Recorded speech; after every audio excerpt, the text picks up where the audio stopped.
And I really apologize because the first link that I sent to you was just to go live on YouTube. But now, when I saw the interest that people have, I thought it would be better to go live on YouTube, on Twitter, and on Facebook all at the same time. Nice. Okay, so we're live on all those? Yes. So the new link that I sent to you, if you don't mind posting that on your Twitter page, that they should please disregard the previous link and just use this new link so that people can watch us on Facebook, Twitter, and Instagram simultaneously. And that's that YouTube, like your main YouTube page link? Oh, no. I sent you a new one on. Oh, I see this one. It's the, okay. And now we are live. We have 104 people watching us right now. People are still coming and they're still joining us from different platforms. So if you can please share that one. I believe a lot of people would be trying to click on the old got you. link. So I'm doing it right now. It's weird. It's the one you said. It's the YouTube link that says people can watch us here. Yes, the one that I sent this morning. Where I said, like 10:50 or my time, 10:50. Okay. Yes. Awesome. So yes, please share that one on Twitter.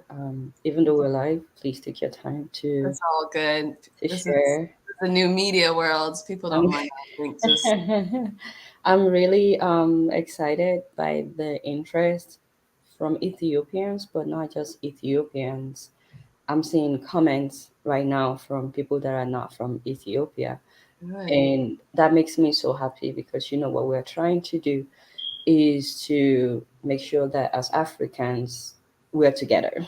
And as Africans, we understand exactly what is happening. So it makes me really happy that people that are not from Ethiopia are also joining us. So once you're done sharing, I will get started. Thank you, everybody that has joined us already. So once you're done, I'm really grateful for you guys. Is that mine? Oh no! It was. I was just checking. No, I mean do I hear like a fire alarm? Echo? Oh, yeah, or like a fire alarm beep. It's probably from my end. Okay. I was like, I know I changed one some time ago. Not good. No, all good. Okay. Yeah, but we're all good. Let me just change on Instagram or put it on Instagram, and we're good to go.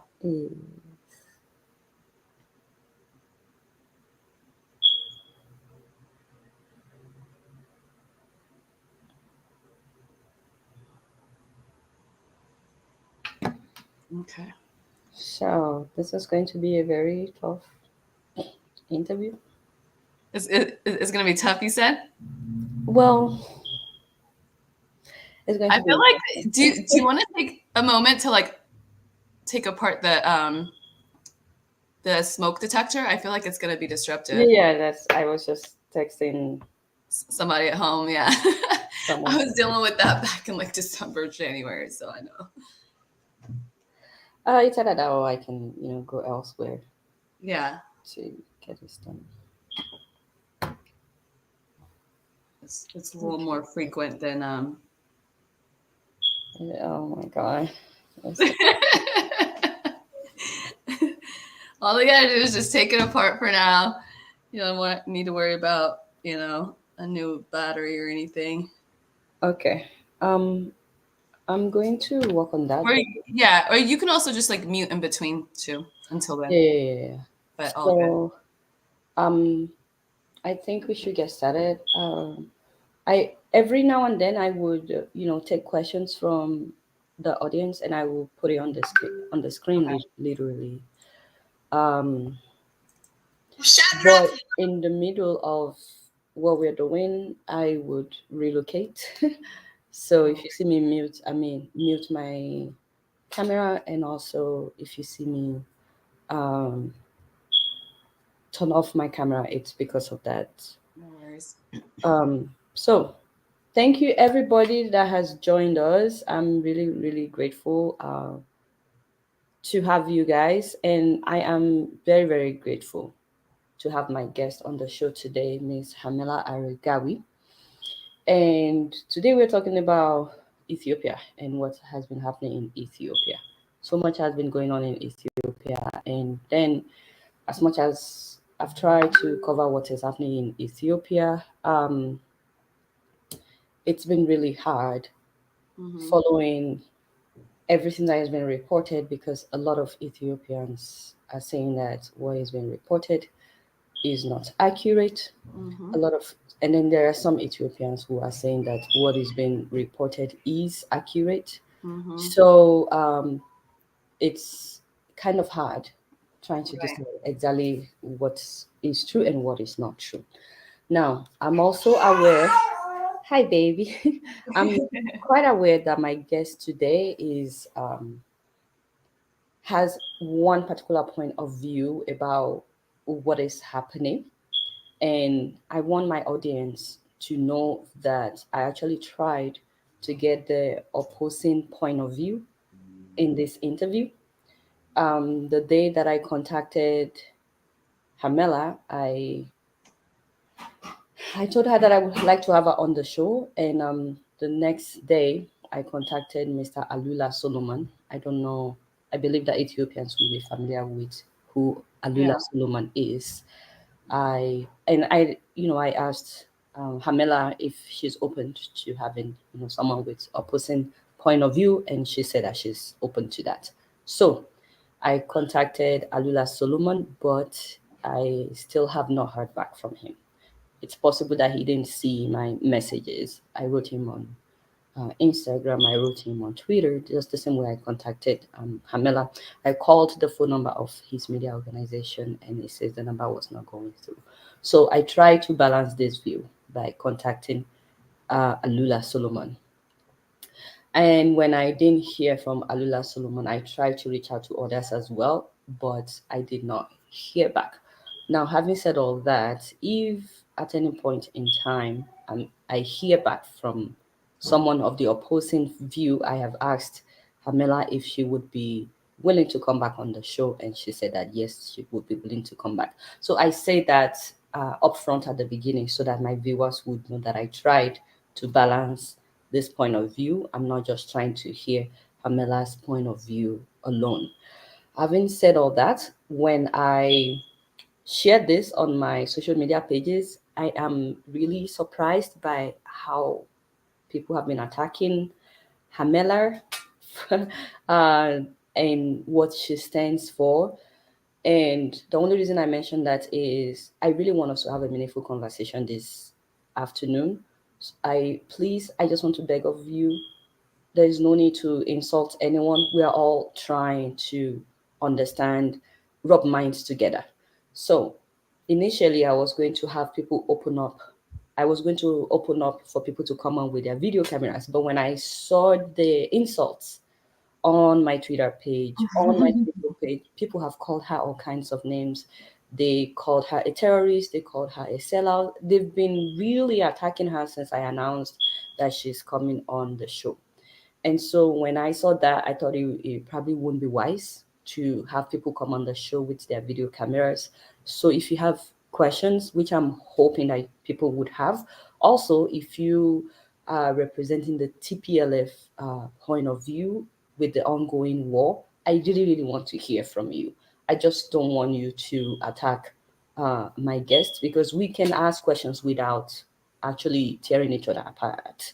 So if you have questions, please put it in the comment section, and then I would take that and I will put it on the screen, and then she will be able to address your question. So I apologize that I'm not opening it up for people to come with their video cameras. It's only because I don't want this to be a free for all fight.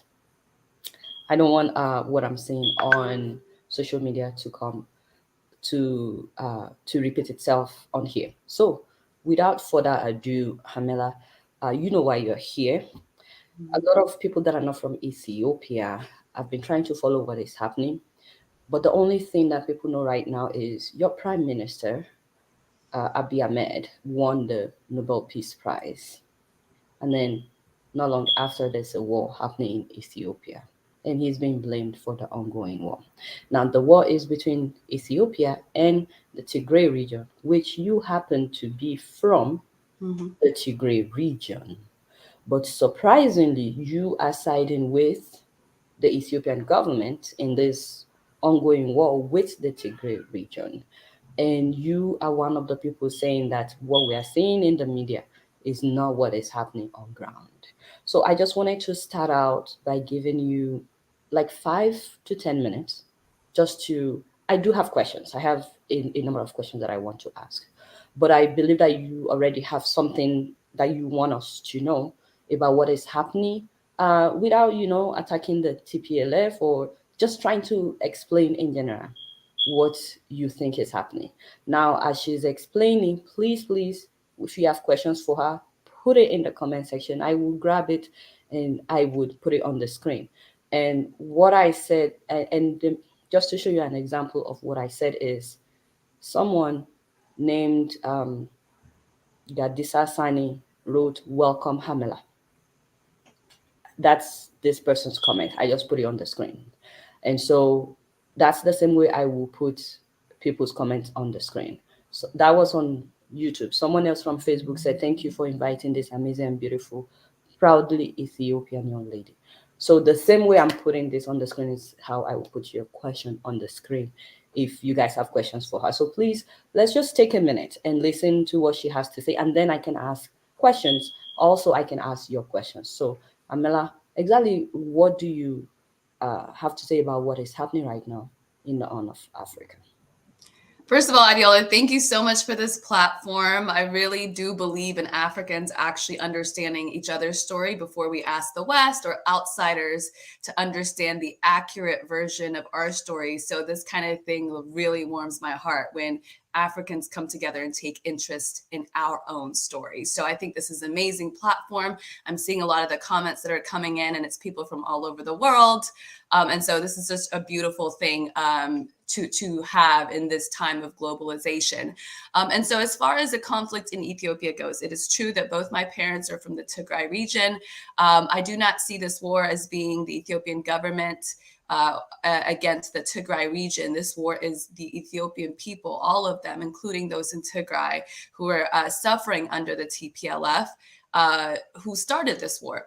So I want to go back a little bit to the Nobel Peace Prize that was given to Prime Minister Abiy Ahmed of Ethiopia. The reason he was given that peace prize is because he made peace with Eritrea. Eritrea and Ethiopia had a long-standing sort of Cold War because of a 2-year war that happened between 1998 and 2000 that really pinned the people of Ethiopia and Eritrea against each other. And during that war, it was the TPLF that was in charge. And a lot of people blame the TPLF for that war. So the TPLF is an entity that's a very, very powerful entity. They were in power for 27 years. It stands for the Tigray People's Liberation Front. It is an ethno-fascist organization, meaning they believe ethnic Tigrayans, which are a minority in the country, about maybe 5% out of the 110 million, they believe it should be Tigrayans that are at the helm of power all the time and that dominate the entire region. And that's how they have really ruled the country for the majority of the 27 years. There is a coalition. So there's other ethnic regions. They've created this ethnic federalist system. There are other regions who have representatives, but many argue that it was TPLF that even picked the representative for the other ethnic regions. So while it looks like a coalition, it was really dominated by this minority ethnic-based group. So in 2018, they were sidelined. It was sort of a miracle considering how much power they had. They controlled the army. They are, allies with the US, so they're imperialist allies. They do a lot of the West bidding in that region. And so in 2018, Parliament actually voted them out. It was, it was a lot of, I'm sure, influence that went into it in terms of the Parliament members now feeling like they have a window to actually vote them out. Prime Minister Abiy Ahmed was put in power. There was about 6 years of protests before this happened. So in 2012, the previous prime minister that was a part of TPLF, Meles Zenawi, passed away. That kind of opened up a little bit of space for people to protest, because while there's so many things that he's done well and a lot of accomplishments can be attributed to his time in power, he also ruled with an iron fist, or his organization ruled with an iron fist. So there wasn't much space for protesting. When people did protest, like they did after the 2005 elections, they were killed. And so 6 years later, on the backs of the struggles of the people, Parliament voted this new prime minister in 2018. What the TPLF did after that is basically work their way to war to get back into power. They refused to work with the new government. There were so many efforts to get them to work with the government because people understood that they may be working towards power, or towards war rather. There were elders, you know, as a lot of African countries have, we have that tradition of sending elders to mediate. There were many elders that were sent to the Tigray region where the TPLF retreated to, as opposed to just working with the new government, telling them just to please, we don't want war. Let's just work together. There were mothers that were on their knees crying, saying, please, let's not go to war, because they know this entity. They know, they knew what was likely ahead. There were business folks, influential business people, and just some big names in different industries that were sent there to mediate. They refused to take any sort of negotiation from 2018 till they started the war in 2020. So when people act like the TPLF did not have a choice but to start this war because Ethiopia and Eritrea were against them, they leave out those 2+ years of efforts to mediate. So in 2020, in November 2020, actually election day in the United States, the TPLF, knowing that they still controlled much of the army, the new government, Prime Minister Abiy Ahmed, were trying to make this the army a little bit more fair, trying to switch out certain people in different regions, so it's not just a Tigray People's Liberation Front that's dominating everywhere in the country, where there was a lot of ethnic-based violence, which they're suspected to have been fueling. So while he was trying to balance out the army, so it's protecting the country as opposed to this ethno-fascist group that ruled the country for 27 years, the TPLF attacked a national army base, so attacked National Army Defense Forces overnight on November 4th, killing many. The numbers vary how many. I've seen hundreds, I've seen thousands. That started a war. That's how you start a war. I mean, what other, is there a higher treason, right? I can't think of one. And in September, before the war started, a few months before the war, they went ahead and had regional elections against the Constitution. They claim it was unconstitutional that the federal government delayed its election because of COVID, because we were in a time of pandemic. But in fact, they didn't go through the proper constitutional channels to push back against that. Right. So the Constitution says if you feel like there's some wrongdoing that happened with some arm of the government, you got to go to court. They didn't do that. So this whole idea that the federal government's pushing off the election because of COVID is unconstitutional is null and void, because they didn't go through the court process to fight that. They actually started a war on November 2020, which has been devastating for the entire region. The entire region, Ethiopia, Eritrea, Somalia, all are affected by this war, because so much money is going into fighting it and making sure that this entity stays in Tigray, first of all, because they have stepped out of Tigray for months, crossing into the Amhara and Afar region between July and about September, October 2021, where they've killed so many people in the Amhara and Afar regions, which you don't see very much reflected in the mainstream media. What you also don't see reflected is that the Tigray people don't want to fight anymore. Many of them want out, and they're getting out. They're actually fleeing to neighboring regions, to regions that they've been told want to genocide them. And these regions are actually welcoming them out of that, out of the Tigray region, where there's a lot of internally displaced camps, right? So Tigray and Ethiopia are one and the same. This idea that this region is so different from the rest of the country is fabricated and cooked up in 2 years of warmongering after the TPLF retreated to Tigray. I think a lot of Africans can understand this. Ethnicity and tribalism is often, there's an original element to it, and then there's a fueled element that often comes from the West when they want their proxies in power. So this idea that the United States and mainstream media care about ethnic Tigrayans like myself more than our own people in the country is completely made up. I mean, we're talking about, entities that have a problem with black and white here in the United States, and they want us to believe that they care down to the ethnicity in Ethiopia. There are family members that have been broken up because of the mainstream media narrative, because some people believe that CNN and New York Times all actually are doing real journalism, when often when it comes to foreign news especially, they're doing the work of the State Department. We saw what happened with Iraq, that on false premises, on this now debunked idea, long debunked idea of weapons of mass destruction in Iraq, they invaded Iraq and devastated that country for 2 decades, right? So it is possible that every mainstream media outlet is saying a story that is a lie.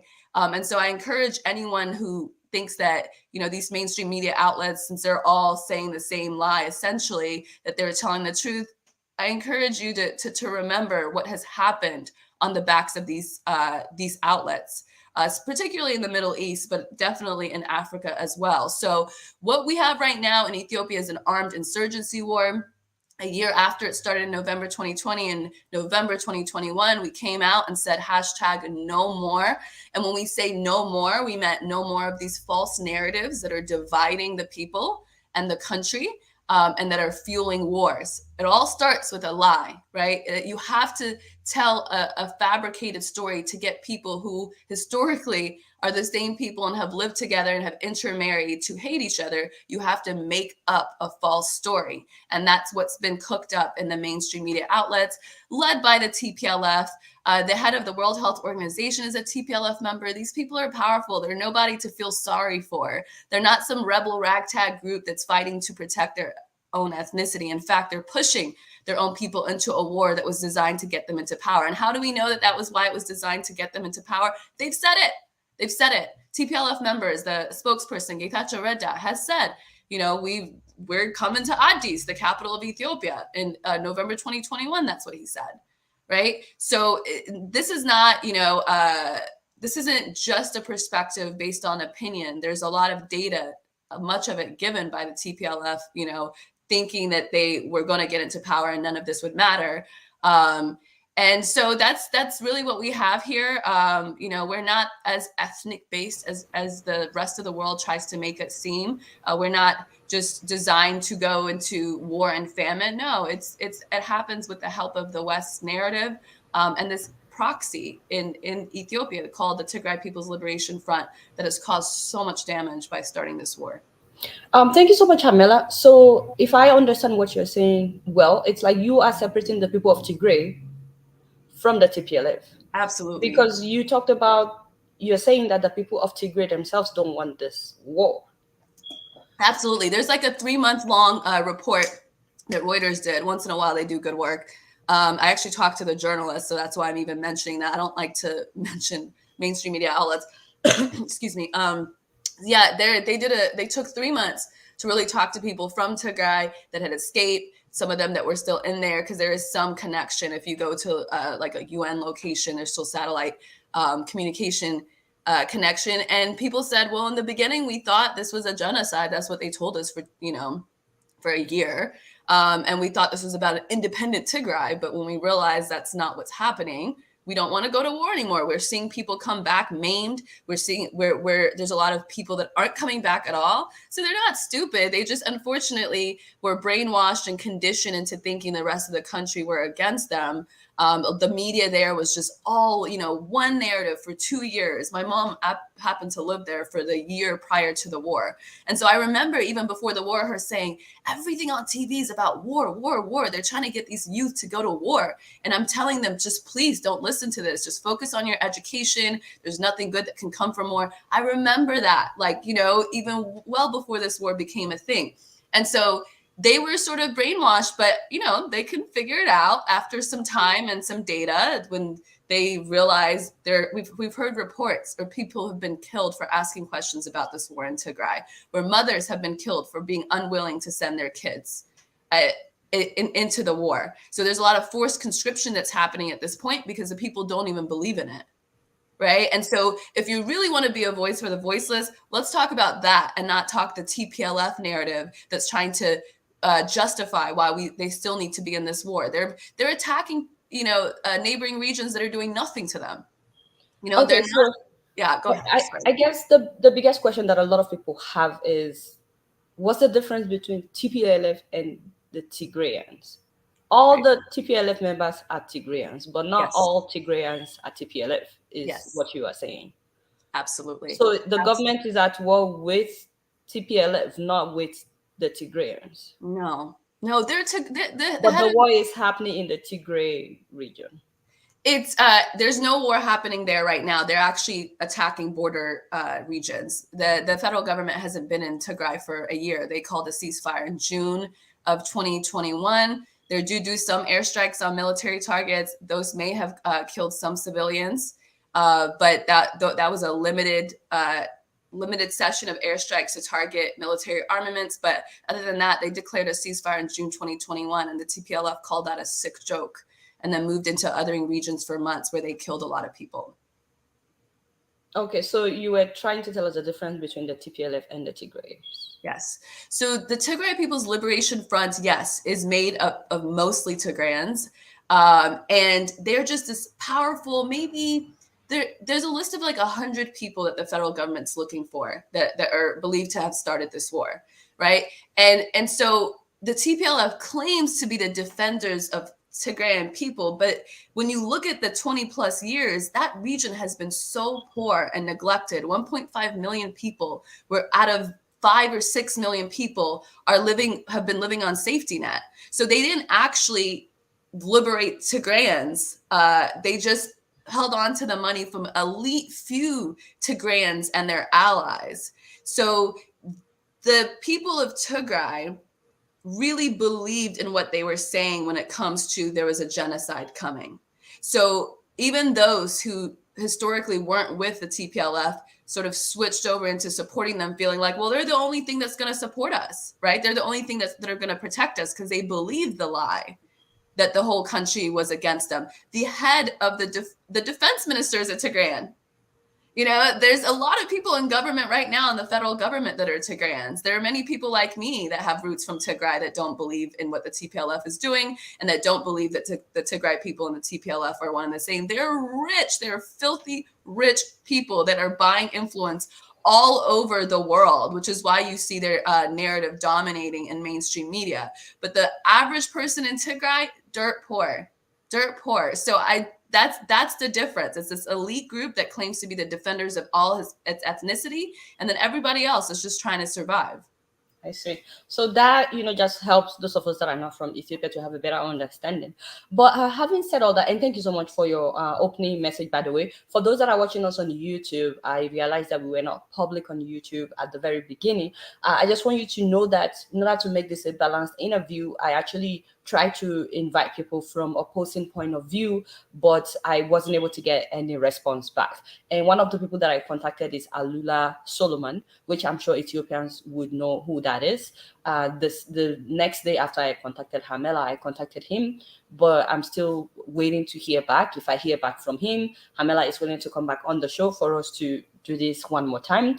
But I'm gonna start asking questions, and I see that people are also putting in their questions in the comment section, so I'll start taking questions from people. So my very first question, though, is, now that you've explained everything that you have explained to us, that does not change the fact, though, that there is a war either still going on or that had happened since November of 2020, and that people have died.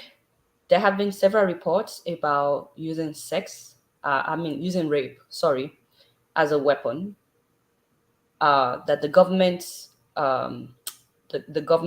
is using, the military from the government side is using rape as weapon, and gender-based violence is happening in the Tigray region. So we've seen videos. So what do you have to say when you see videos like that?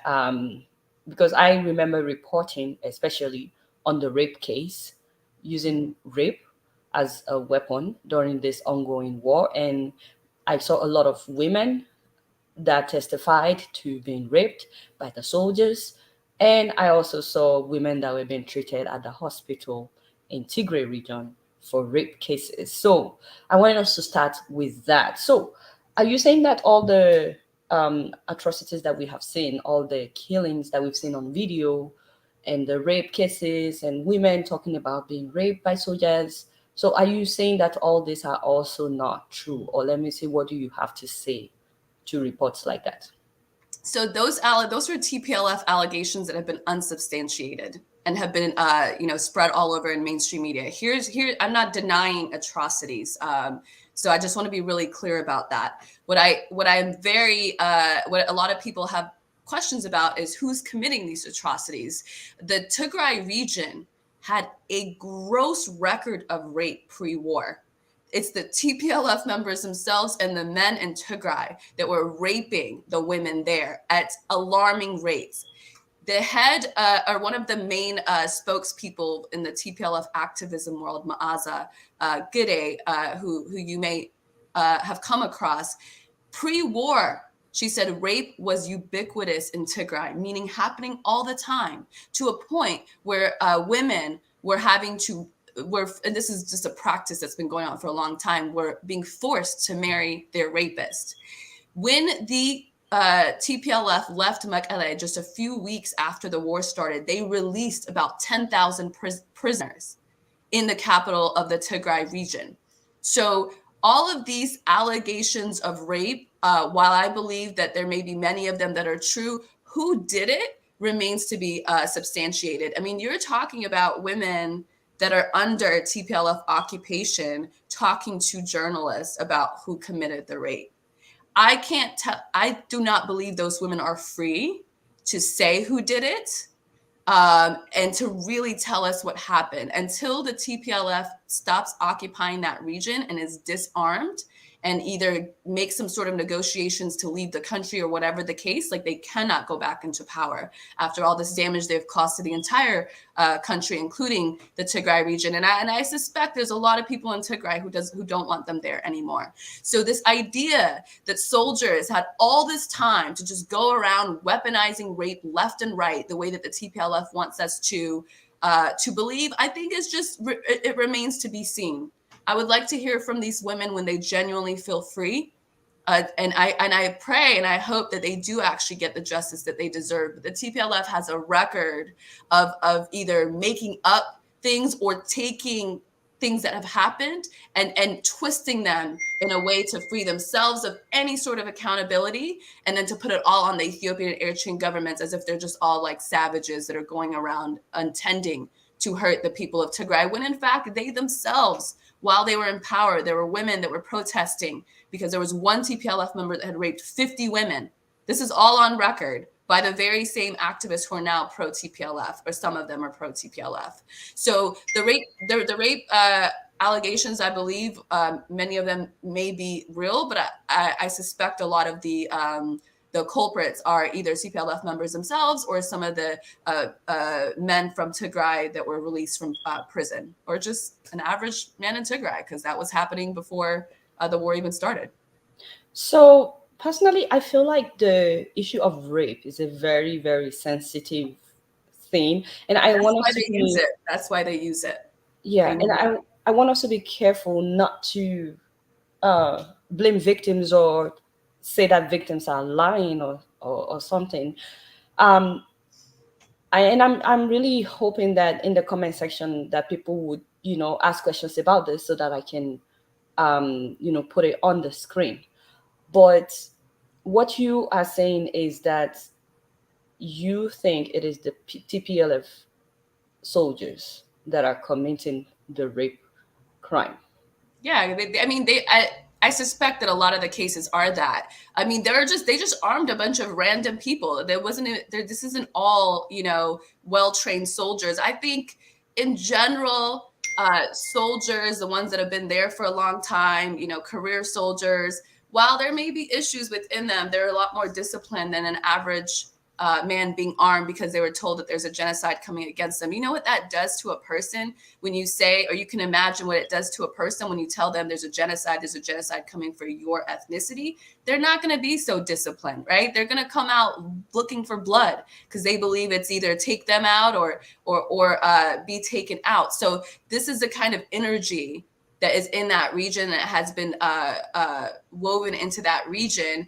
And so, you know, if the TPLF cares about rape, they could have dealt with it in the 27 years that they were in power. Like I told you, Adiola, my mom was there for a year before the war. Before the war started, she was going to safe houses where there were children that had been raped by their own family members and they weren't getting the justice they deserved. I can read you a couple of posts that she had pre-war saying like she was shaking coming out of one of the safe houses because of how young some of the victims were. And she pled to the TPLF members and leaders that were there saying, please, we have to do something about this. God is watching, and this kind of level of sin is going to come back to haunt us. So this is the region that is now telling us the leaders care about rape more than the rest of the country. They don't have precedent for credibility. And so I absolutely just want to be clear. Rape is a gross crime. It's a crime of power and domination more than anything else. And I do hope all the women get the justice they deserve. But blaming it all on the Ethiopian and Eritrean soldiers and none of it on their own people just makes it really difficult to even believe what they are saying is true, as if they're just these innocent, amazing, pure, ethnicity that doesn't commit crimes, when in fact the record shows they've been doing it for 20 plus years. But just to be clear, you're not saying that the government troop is completely innocent when it comes to this, right?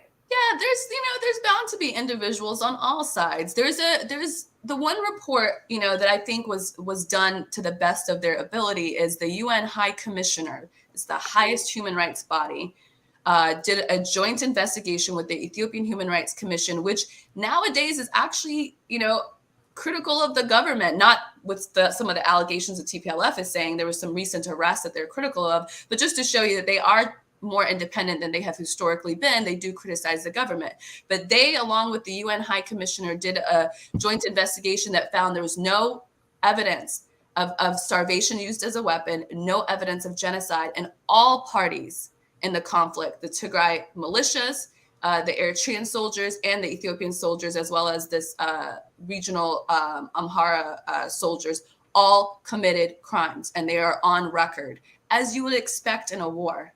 Right. So when you see that seems to be more balanced and closest thing to the truth that I've seen. I don't want to, spend the whole day on that because I do have other questions. But I want to say real quick that if any woman has been raped out there, please know that under any circumstance, we're not under any circumstance denying whatever happened to these women. What we're trying to understand is, exactly what is happening. I'm seeing in the comment section, someone wrote that a woman that was raped blamed the Eritrean soldiers and then blamed the Ethiopian soldiers, and that she keeps changing her story. But having said that, that does not deny the fact that there are so many helpless women out there. And one of the videos that I watched, actually, there were women that were talking about killing themselves because of what had happened to them. And one woman, her son was killed right in her presence, according to her. And then there's this comment by SKH who says, prior to the war, that women of Tigray protested against the rape culture of TPLF. So that is new to me. I'm also seeing someone saying it's from both sides. I think that's what they're trying to say. But while we're talking about, what the TPLF is doing, especially the soldier and also the soldiers from the government side, I just want to get one thing straight. Is there any way at all that the government is at fault in what is happening? What are some of the atrocities committed by the Ethiopian government in this ongoing war? Or would you say that the government has been a saint in this ongoing war? So, no, definitely not a saint. No saints here. No saints in war. There are individuals that were with the federal government that have been arrested. I think the number was at least 50 for committing atrocities in this war. So indiscriminately killing civilians. Maybe rape was a part of it. Soldiers from Ethiopian side, yes, were arrested. Yes. So the government's doing their part to hold people accountable, right? Because there's individuals that are that have committed the crimes, not the whole. The government's trying to hold on to this country and keep it together while the TPLF has declared that it's going to destroy Ethiopia, right? So the government is certainly not a saint because it's made up of so many individuals and some of them are going to do wrong, but it is doing the best it can. I've met a lot of the government officials. They're good people that are trying to do the right thing, that are up against a really, huge, powerful entity that's intending to break up the entire country. And so they're doing their part to try to hold the people accountable. Can't say that for the TPLF.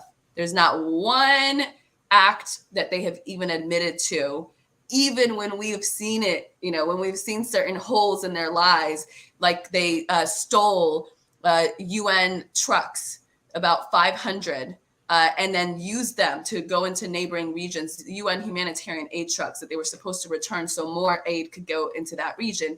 They used them, claiming that they didn't have enough fuel to get back. In fact, when you see them on video on their own media outlets moving into other regions to go and then kill people, which is what they said they're coming to take over the country and take over Addis. So you would have to kill people in order to make that trek all the way from Tigray to Addis Ababa. So this is a government that's trying to do the right thing is all I'll, is what I mean to say by that. And how do we know that? Because they're holding individuals accountable. And that's the best we can ask from a government. So Mimi Hailu says that the Ethiopian government has admitted that the Ethiopian Defense Force and the Eritrean Force has done the rape and all the atrocities in the Tigray region. So she says that you are lying blatantly. What do you have to say to me? No, this is another brainwashed person from Tigray. You see what she said there? The Ethiopian and Eritrean government is responsible for all atrocities that happen in Tigray. But the entity that started the war, the TPLF, is not responsible for anything. That doesn't make sense, right? It just doesn't make sense. It's 1 + 1 = 3. That's the math that she's doing. So what I said is the Ethiopian government has held individuals accountable and has arrested them, and they're going through the court process now. And that is the best you could hope for in a government. They can't control every individual, but they can make sure some are held accountable through the proper judicial process. The TPLF's not a government. It's not a government. It's a designated terrorist organization at this point because they attacked the National Army Defense Force. So people like her asking us to believe this terrorist organization, which got its designation, earned its designation, by the way, because I know sometimes that designation can be weaponized against groups that are, threatening a government's power. But in this case, they didn't get that designation until they attacked the National Army Defense Forces. And they admit that. The senator here in the US, Senator Coons, has admitted that. And so it's these are not equal sides. It's a legitimate government that's been elected by the Ethiopian people, the majority of the Ethiopian people, and this old government that refuses to let go of power to the point where it's pushing its own people in that region into war in order to get back into power. Someone else said that the prime minister said anyone who has committed crime should be held accountable. But there was also a comment that the Ethiopian government has now said that Eritrea and Ethiopian forces have committed crimes. You know what? Yeah, that is actually true. Knight said that Abiy did not specify which military. That's true. That's actually true. They said that they arrested about 50 people that they're that are going through. They were responsible for what you said. Yeah, so they didn't say if it was the Ethiopian Defense Forces, the Eritrean Defense Forces, or the Amhara militia. I don't remember them specifying. So Knight has a point. I have one more question before I start taking people's questions. And before I ask that one question, are there other atrocities committed by the government? And the reason that I'm asking this is I am not on either side of this conflict. I am not. How could you say rape is a weapon of war? It is. I will say this though. You do have a point, Adiola, but I will say that allegation is a TPLF construct, right? I'm not saying that rape is not a part of war, but this idea that it was weaponized in this war still remains to be substantiated. So it's it's really tricky because they dominate the narrative in mainstream media. So often we use the very same language that they have created for us. And so people are very sensitive right now in Ethiopia and Eritrea because they've been gaslit for about a year until there was just a little bit more of an awakening and independent journalists were covering. But I mean, I get what you're saying. I also get what that person was saying also. Okay. So as I was saying earlier, I'm not on either side of what is happening. But at the same time, there are two parties involved in this conflict. And from what we heard from you at the beginning, it was the TPLF that asked for this war. That's what you They said. started it. They killed soldiers, the country's soldiers, overnight in their sleep. By attacking a military base. And then the following day was when the war started. Yeah, and then they started the hashtag Tigray genocide, same day that they started the war. So you start a war with the country, and then you claim their response is going to be genocide. Okay.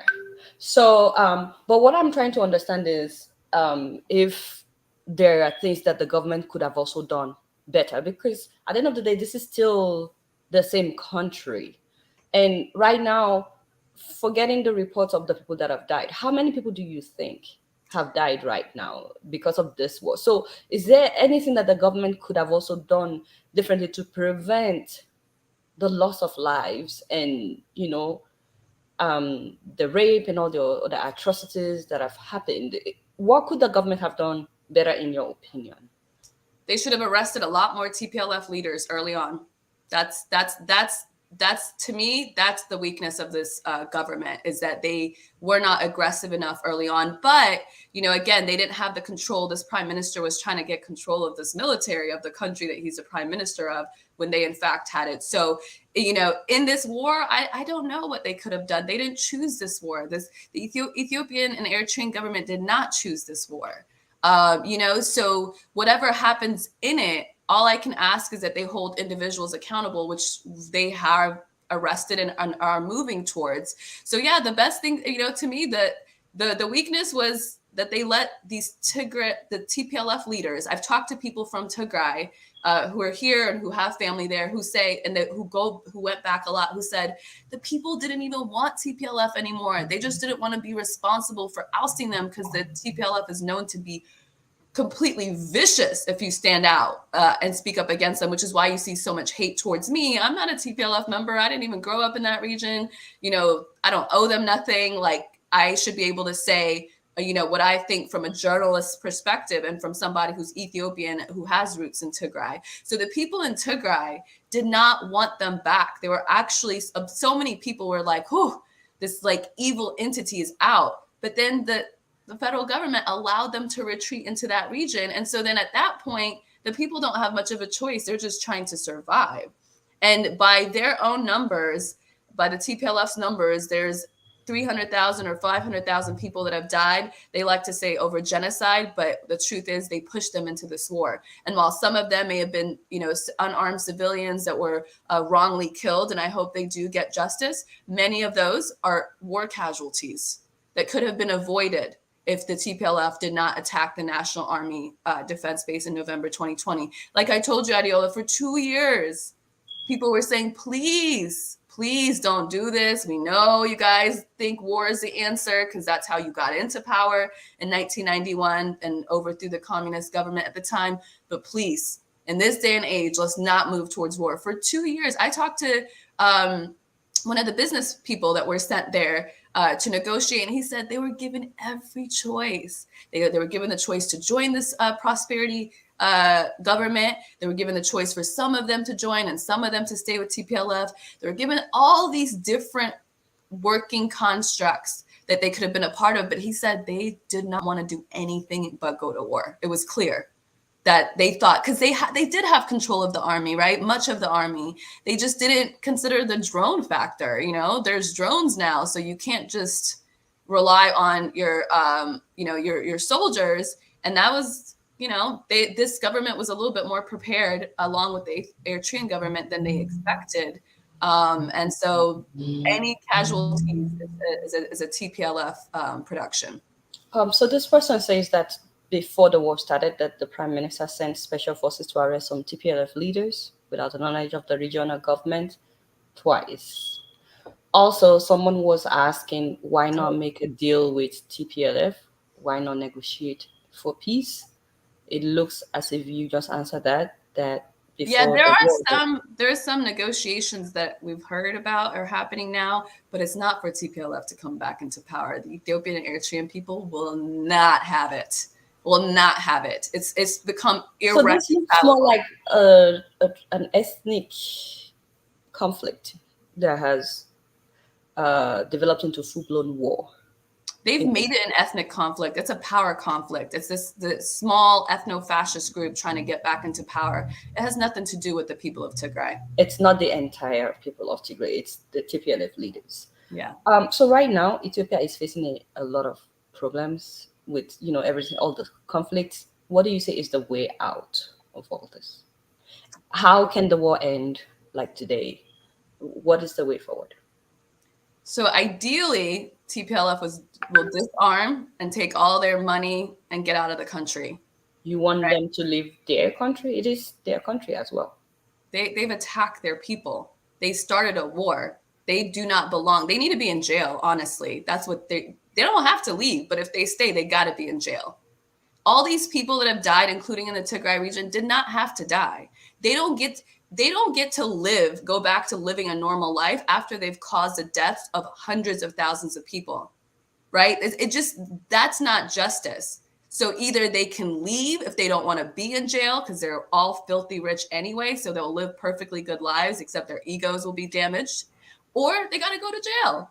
You don't start a war and then just How go many back people out. are we talking about? Because I see in the comment section someone wrote something like there are about 5 million TPLF members. How That's many all people are of we talking about? Tigray. Oh, that's all of Tigray. They're claiming that the That's people of Tigray are the TPLF. people of That's not Tigray. true. So the TPLF that we're talking about how many people are we talking about? The leadership is maybe like 100 because there's actually a list of their names. And then their co-conspirators might be, I don't think it goes more than 1,000. And then it's just everybody else that has to live under their occupation. So what you are proposing as the solution to all of this is to arrest about let They me got to turn themselves in. give or take 1,500 people who are Mm, TPLF. definitely the leadership. Definitely the The 100 people that are leadership. on that list. Okay. The leadership of TPLF is Mhm. that's what you're proposing Yes. as the way to end this war. Mm-hmm. But what about the people of Tigray themselves? Do you think they now see the government as the enemy or not? Like, just I based on think what you they're said. changing. So that Reuters report I was referring to, they took their time. Sometimes when you see stuff in mainstream media, they did it overnight. They're talking to activists of, the TPLF and the head of who's a TPLF member himself, and just lies all day long on his Twitter account in order to get his friends back into power. I think that the people of Tigray are probably tired. They're probably tired of this war. They were probably realizing, as we saw in the Reuters report, that it's a pointless war, that this government and these people are not against them because they're literally receiving them and helping them, in these displacement camps. And so if TPLF was not occupying that region, I get the sense, and that Reuters report really leads credence to this, that the people do not want the TPLF there anymore. Okay, so a friend of mine, Dr. Damages, who is Nigerian, he's asking a very important question. He's basically trying to find out how come a prime minister that won the Nobel Peace Prize ran out of option and war became the only solution. What do you have to say to this? That's a good question. It wasn't his choice. If any country, let's not think about this as an African country, because I think we hold African governments to a different standard. Let's talk about this as if it's the US. Okay? In the United States, if the former ruling party used the army, use some of their army members to attack a National Army Defense Forces base and kill hundreds up to thousands of soldiers, you would not say the new government that's responding ran out of options. You would say they're just responding to a war that was already created, right? So the prime minister tried for 2 years. Most people would in Ethiopia, I'd say a lot of people would say he was too democratic about it, right? So he did not control the army for a very long time because it was a TPLF design, and many of the members pledged allegiance to TPLF even when they were out of power. So there is nothing that I can think of. I'm not saying there's nothing, but there's nothing that I can think of as a human that this prime minister could have done to avoid this war. Because you're saying that the TPLF started the war. So there was already a war because they attacked the military base. They had started killing people. Yes. And I reported that on the show as well, the day they attacked the military base. And from what I found at that time, it was the fact that some of the soldiers who are also TPLF sympathizers, or, you know. Oh, yeah. So they basically... that they also turned on their fellow soldiers. Yes. And killed them. Yes. Imagine, right? We're soldiers, we're comrades. We've been working together for years, in some cases, 2 decades plus. You know, we're different ethnicities, but we're both Ethiopian, but right? Some of the soldiers are TPLF loyalists. Yes. A lot of them are ethnic Tigrayan too, but not all loyal to TPLF are ethnic Tigrayan, but most are. Just some of them just love money and power as much as the next person, regardless of their ethnicity. So even though they've been working together with their colleagues for decades, like you said, some of the soldiers that are TPLF loyalists turned on their fellow soldiers that day.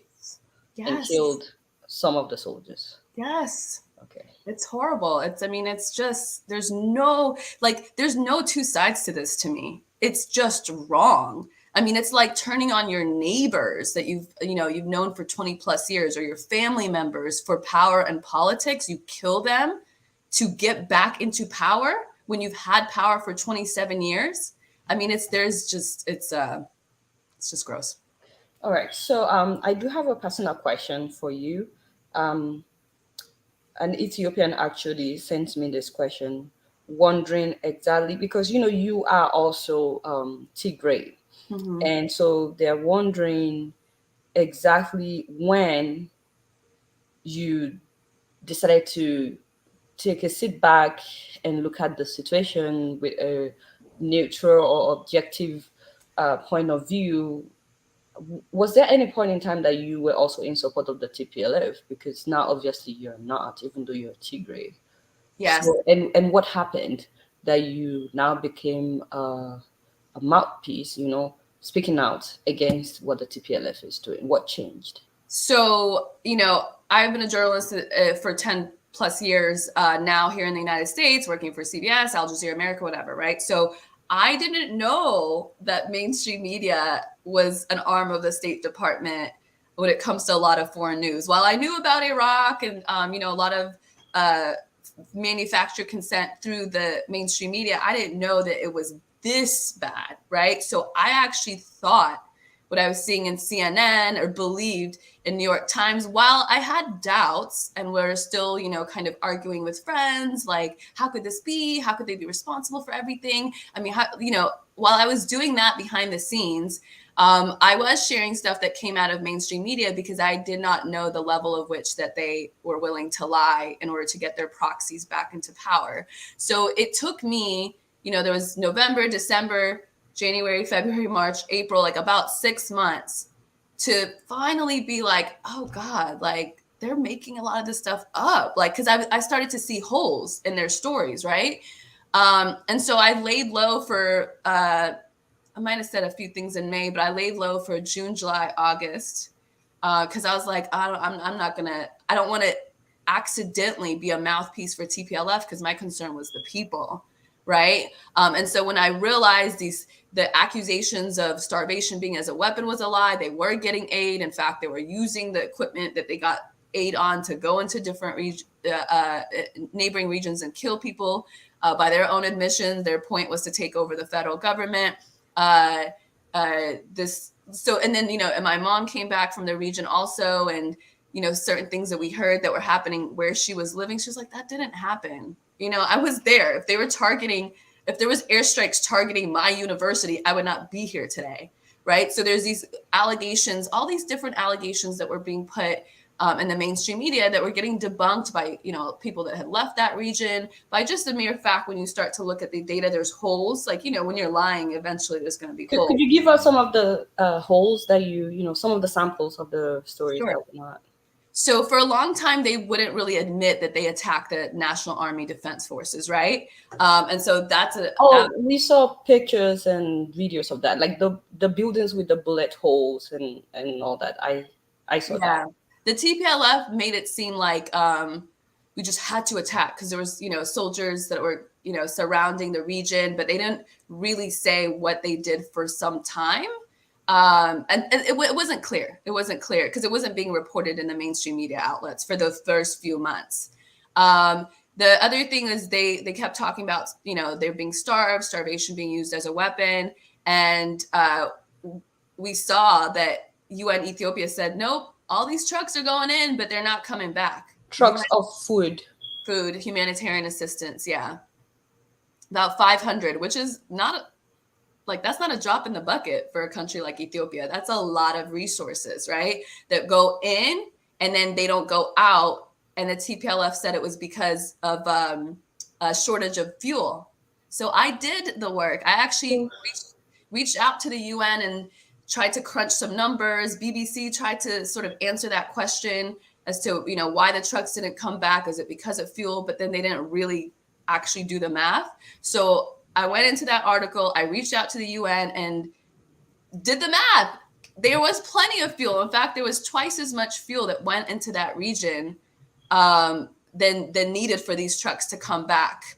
The UN High Commissioner report found there was no evidence of starvation being as a weapon, and that's the TPLF was saying that constantly. You saw it in the mainstream media outlet. So what we saw in the news is that the government of Ethiopia is starving the people of Tigray by preventing food from going. Complete fabrication. So, but what you are saying is that the same government is sending food to this region. Is it possible for us to have video of this? I have tried to find video. Yeah, there's a few. I found a video of Ethiopian foreign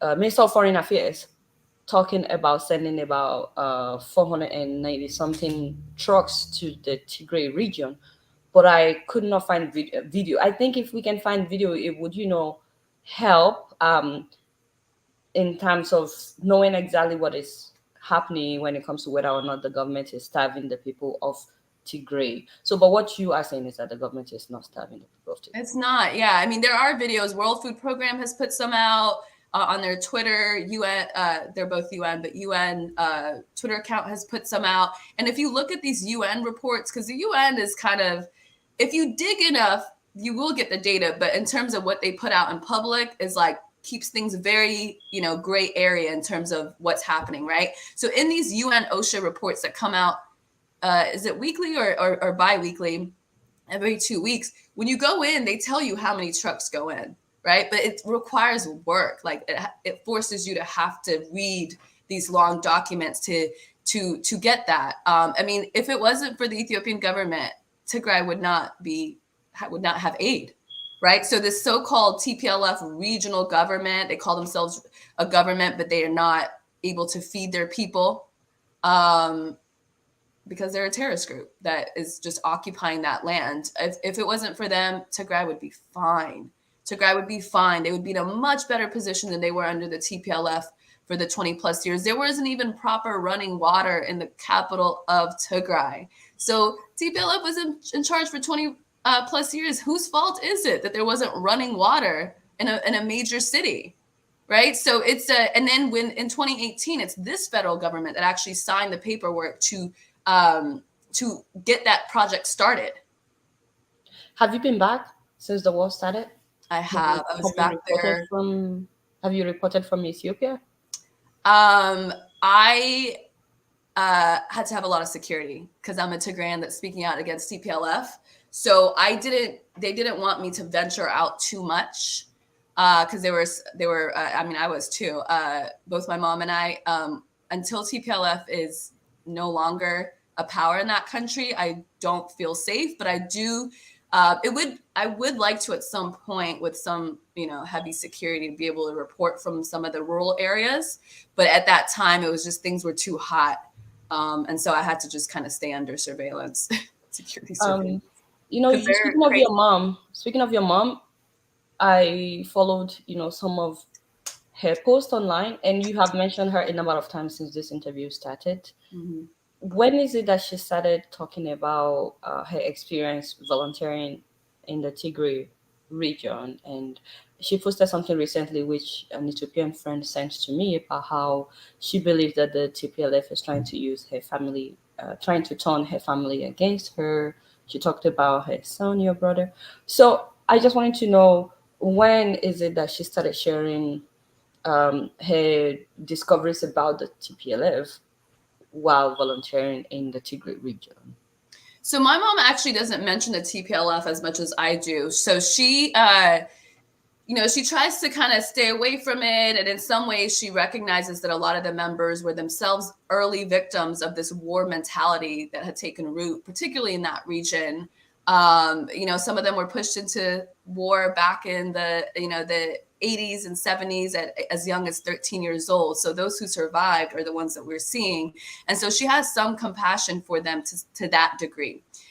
So her speaking out is largely about the cultural issues, not so much focusing on TPLF. So she was talking about the rape issue well before this war started. And there's posts. I want to find it for you. There's posts that she had written on Facebook months, as long as 7 months before the war, saying, I'm going to these safe houses and we have a serious problem. That we have a serious rape problem. It's kids, infants are being messed with, right? There's a gross issue of rape and sexual assault in this region, and we need to deal with it. So she was speaking out about that much before the war. She didn't really start talking more specifically about the larger context, including TPLF, until after I came out. I see. Because they will harass you. She had one post months after the war saying, "War is ugly, it takes beautiful people away." Because she lost one of her best friends in this war, right? And she was harassed by these, TPLF sympathizers saying, you saw things and you're not saying what you saw. Tell us what you saw. You're covering for the Ethiopian government. And so after that, she was like, you know what? It's not even worth saying anything, because I said war is ugly and these people are already going crazy. So she just laid low for a very long time, until long after I came out. I see. So I'm taking questions right now just from people. And the first question that I'm taking, I had put it on the screen. This is coming from someone named Jason Elverson. He's asking what African countries are doing about this war besides the AU sending a mediator. What do you have to say to this? Very good question. The AU is just a useless body. I mean, at this point, they're aligned with. They could be more useful, but they're not. A fixer like we all like to think they are. It really just requires individuals within those institutions to actually stand up. There is a lot of African alliance. I mean, I honestly don't have all the details, but in general, there's like awakening on the African continent where people recognize who the TPLF is. And they're not willing to speak out against the Ethiopian and Eritrean governments because they know what they're actually fighting against, But the geopolitics is very tricky. I don't have. I'm going to study that more so I can come back and give you a more of an answer. But we're seeing in general, African countries are not speaking out against the Ethiopian and Eritrean government, and that is actually a huge thing considering how powerful TPLF was. So this person is making an accusation that the international media and influential people in the world pay a lot of money. Get a lot of money from TPLF. Even the World Health Organization is involved in this atrocity. I think that's what they meant. So to me, I think this is an allegation, and I don't think it's fair to discuss this without someone from the TPLF side as well to defend themselves. I'm not saying that this person is right or not right, but when you see a comment like this, that the TPLF is paying money to lobby the news reporters and UN organizations and other organizations, what do you say to this? It's institutionalized. They're right. It's institutionalized. It's not saying like, Mark Simons or Declan Walsh, the reporters from New York Times that keep spewing this propaganda. It's not saying like the TPLF is literally like, here's some money, can you report it? No, it's saying that these institutions or some of these individuals in these institutions, like Declan Walsh, Mark Simons, definitely in, doing the work of the State Department. There's a Kara Anna from the AP, Nima El Bagir. I've talked to her directly. Her source is often Dr. Tedros, who's a TPLF member. And that's not an accusation that he's a TPLF member. It's a fact, right? And he I came. was just about to ask you for evidence when you said that there are. So you're saying that some of the journalists that have reported would literally quote the leaders of TPLF. Yes, I've talked to Nima. When I considered early on, before I understood the whole thing, I considered going to the refugee camp in Sudan, but I was like, let me do some research before I get myself involved into something I don't understand, right? So I talked to her and she said, yeah, you know what? Like, I can connect you with Dr. Tedros. Like, a lot of the activists had, her number. And so a lot of her evidence was coming from activists and Tedros, who is, you can like Google it. I mean, it's like a known fact. He started with TPLF, and he's a TPLF member. And if you look at his Twitter timeline, he focuses a lot of it on Tigray when he's the head of the World Health Organization. And there were facilities, healthcare facilities outside of Tigray that were destroyed by Tigray militias when they went into neighboring regions. There's pictures, tons of pictures of them. And videos. I have friends who actually visited those areas because they're a little bit safer than I am to go visit. And they're working on helping them restore their facilities. So if he's really the head of the World Health Organization, he would be talking about that.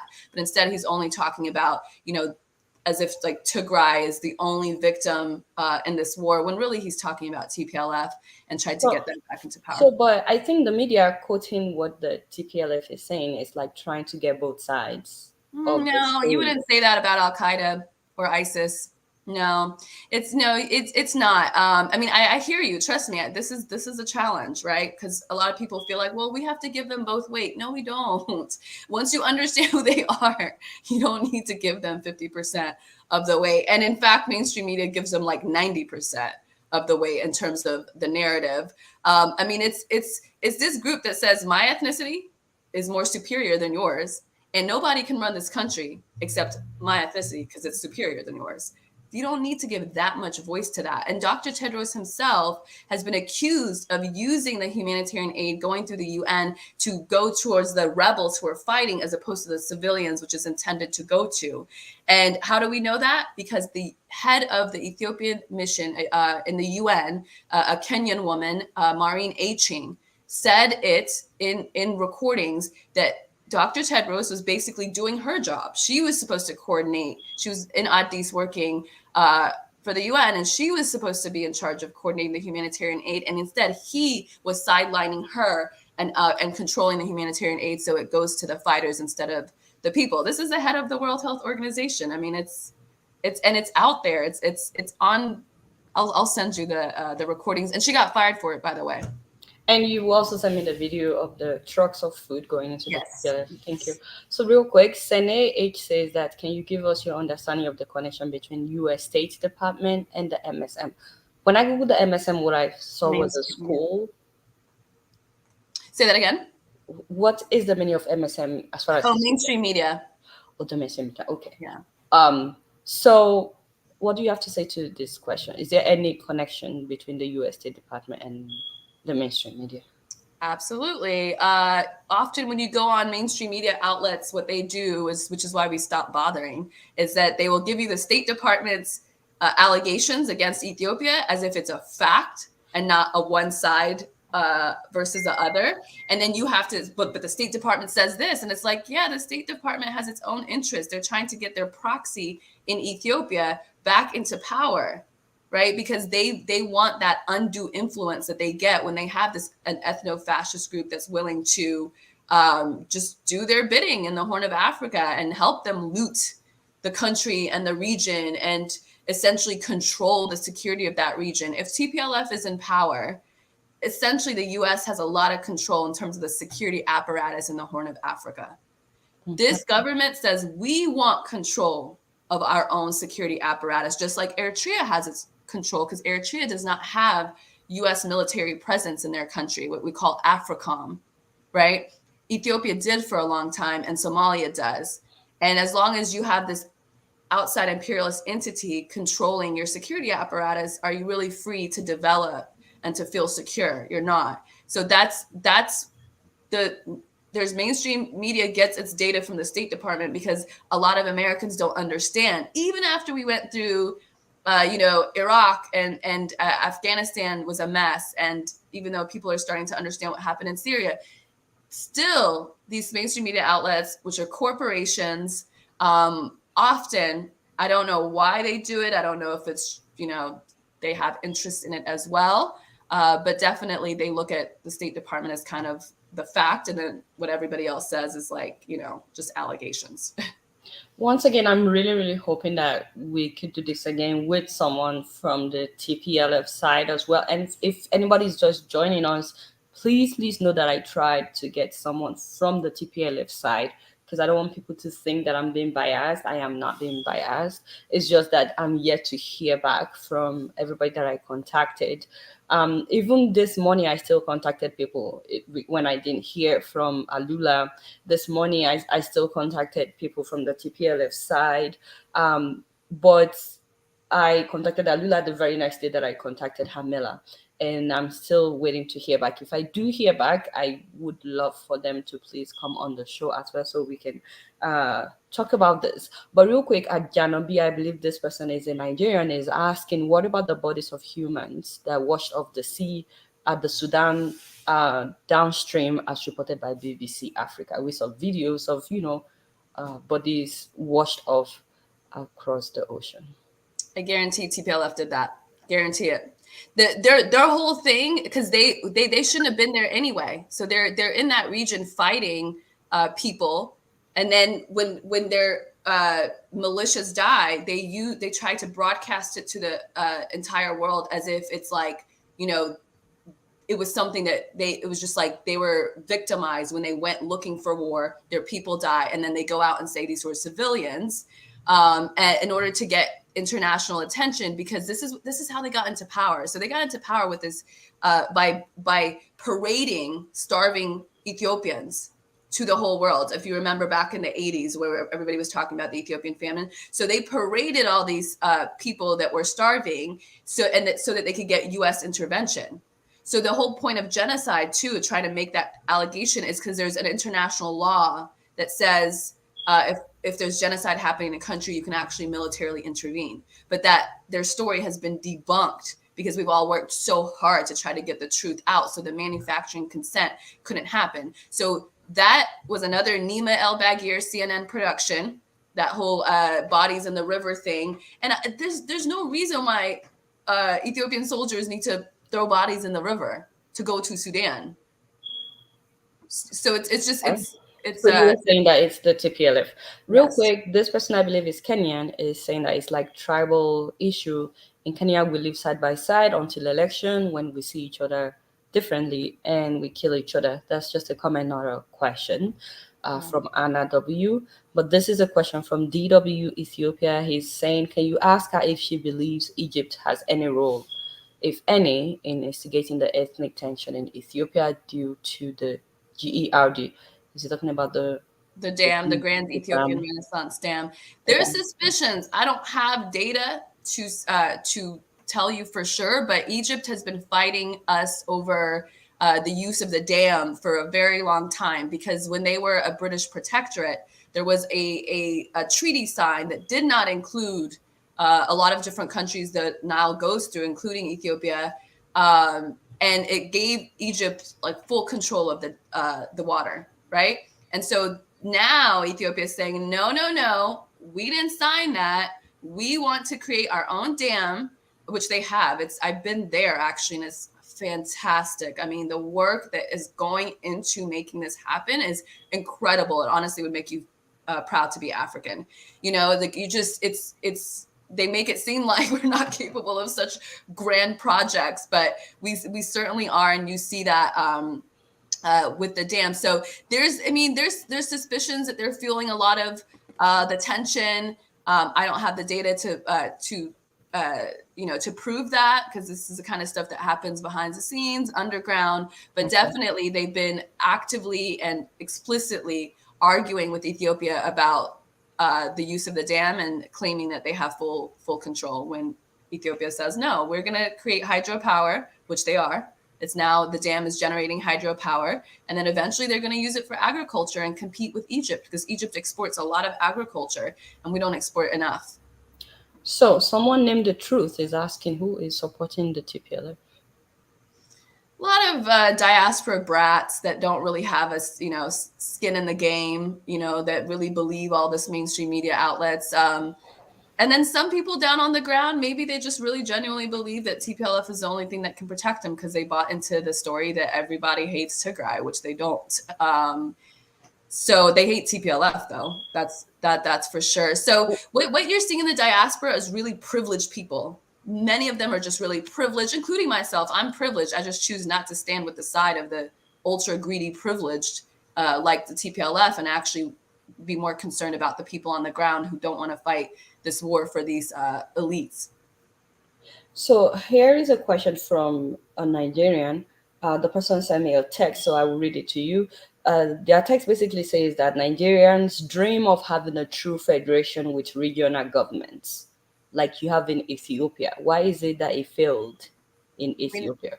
Good question. We don't have a federal system. It's really a unitary system that appears federal, right? So the TPLF gives this air as if it's federal, but really it's not even ethnic federalist, because if you're going to have an ethnic federalism, you're going to have 80 different states that are based on their ethnicity.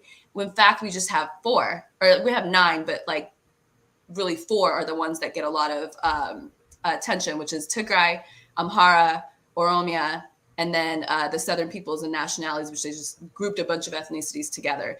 And all of their leaders were, for 20 plus years, picked by TPLF. So they're TPLF loyalists. So the people themselves will say, no, these people don't represent Oromia or represent Amhara or Afar or whatever it is, because they're picked by this other ethno-fascist body. So we don't have true federalism. And in order to have true federalism, in Ethiopia, there's too many ethnicities to really have that, unless you just want to have 80 different states, and then in each state's dominated by one ethnicity. Doesn't really seem like a good working model for us in particular. Not sure about other countries. I think it's better to have as many states as possible. I talked to a constitutional lawyer that says, who studied Ethiopia and the constitution, who says the more states you have, the more likely a country's stable. So, if the United States had only 3 states back in the Civil War, chances are it wouldn't have stayed together. And so Ethiopia, I think having many states is good, because it evens out the power with the federal government.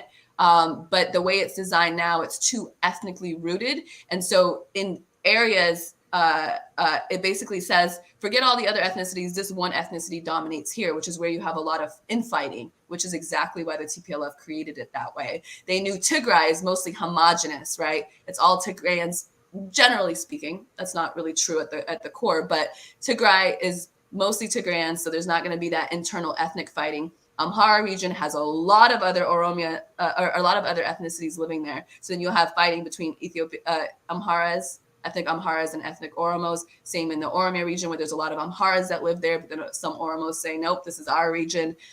So yeah, it's a very good question, but it's not a true federal society. And you think that may be one of the reasons why this is happening? Mm-hmm, mm-hmm. Okay. They had help from the West, like this is a U.S. proxy. They're on record. They were supported by the U.S. when they overthrew the government in 1991. So they had a lot of help in the design of this country that was meant to keep it divided, so that the U.S. could always have root there, divide and conquer. once again, this is one of those statements that I wish there's a TPLF person to respond to.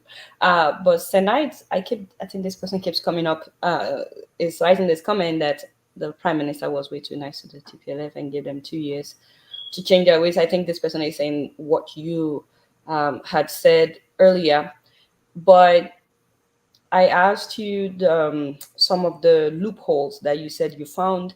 Real quick, what about the report about Ethiopian airline transporting weapons for the Ethiopian government? Another mainstream media production. They, first of all, they've come out and said they didn't do that, but they actually are allowed to. It is legal for a country, a private, or a country. It's not private. It's actually a government institution. It's actually one of our best run institutions.